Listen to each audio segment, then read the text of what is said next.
চলতি বছরের 8ই জানুয়ারির আগে কয়লা পাচার মামলায় ইডি হঠাৎ হানা দেয় আইপ্যাকের কর্ণধার প্রতীক জৈনের বাড়ি এবং আইপ্যাকের সল্টলেকের অফিসে।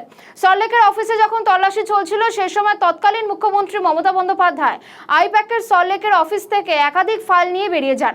আর সেই সময় তার বিরুদ্ধে সুপ্রিম কোর্টে ফাইল চুরির অভিযোগ করে ইডি। আর এবার মমতা বন্দ্যোপাধ্যায়ের আইনজীবী জানালেন ইডির আর্জি মেনে সিবিআই তদন্তের নির্দেশ যেতেই পারে। মমতা বন্দ্যোপাধ্যায় অভিযোগ তোলেন রাজনৈতিক প্রতিহিংসার।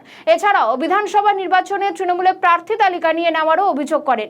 তারপরে তিনি আইপ্যাকের অফিস থেকে একাধিক ফাইল নিয়ে চলে আসেন। আর সেই পরিপ্রেক্ষিতেই অভিযোগ করে ইডি।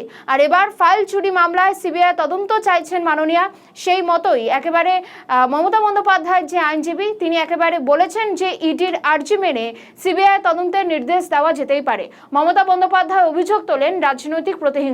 আমরা দেখেছিলাম যে একেবারে সল্টলেকের অফিস থেকে পাশাপাশি প্রতীক জৈনের বাড়ি থেকেও একেবারে ফাইল নিয়ে মমতা বন্দ্যোপাধ্যায় বেরিয়ে গেছিলেন। কাউকে পরোয়া না করে তিনি একেবারে সোজা বেরিয়ে চলে যান। কিন্তু সেই দিনের তার গাড়িতে কিসের ফাইল ছিল সেটা এখনো পর্যন্ত স্পষ্ট নয়। এখন দেখার আগামী দিনে এই মামলার জল ঠিক কতদূর পর্যন্ত পৌঁছয়।